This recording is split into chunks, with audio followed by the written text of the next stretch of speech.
मल्लिकार्जुन खड़गे से भिड़े शशि थरूर। कांग्रेस की कोई परवाह नहीं, बीजेपी खुश। कांग्रेस के भीतर थरूर को लेकर झगड़े की कहानी। इन दिनों कांग्रेस के भीतर वरिष्ठ नेता शशि थरूर को लेकर तनाव अब खुलकर सामने आ गया। पहले पार्टी के प्रवक्ता और नेताओं की ओर से थरूर पर सवाल उठाए गए, लेकिन अब खुद कांग्रेस अध्यक्ष मल्लिकार्जुन खड़गे को इस मामले में बोलना पड़ा।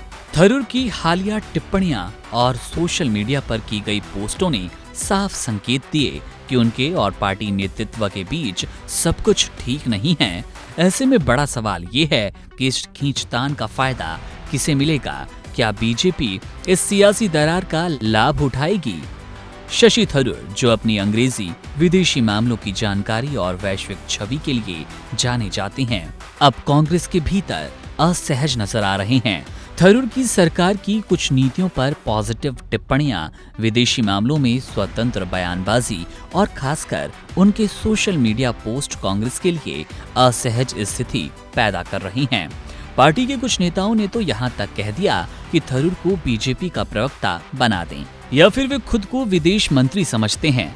खड़गे ने थरूर को कांग्रेस कार्य समिति में रखने की वजह बताई। उनकी इंग्लिश बहुत अच्छी है, पढ़ने में दिक्कत होती है, जो खुद एक तंज जैसा लग रहा है। जब उनसे पूछा गया कि थरूर सरकार की तारीफ क्यों कर रही हैं, तो खड़गे ने जवाब दिया, जिसे जो लिखना आता है वो लिखेगा, हम उसमें दिमाग नहीं लगाएंगे।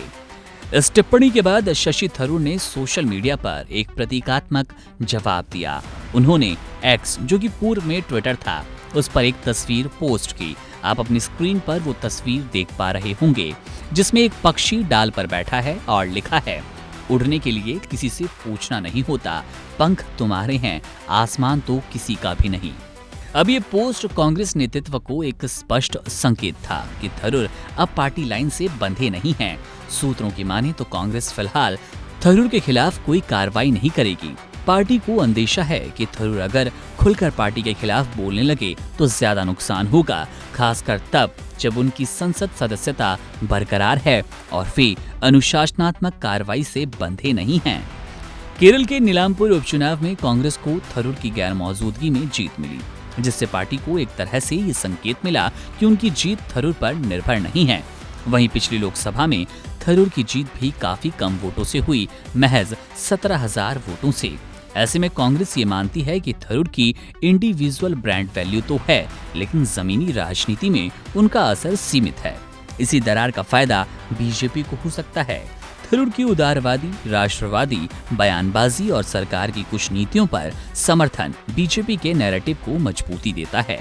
अगर थरूर कांग्रेस से दूर जाते हैं या खुलेआम असहमति जताएंगे, तो बीजेपी इसे विपक्ष की कमजोरी के रूप में पेश कर सकती है, खासकर शहरी पढ़े लिखे वर्ग को आकर्षित करने के लिए। संक्षेप में, कांग्रेस और थरूर के बीच बढ़ती दूरी पार्टी के लिए आंतरिक संकट बनेगी, जिसका राजनीतिक फायदा बीजेपी को आगामी चुनावों में मिल सकता है।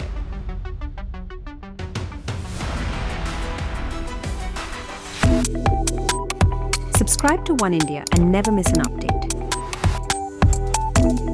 Download the One India app now.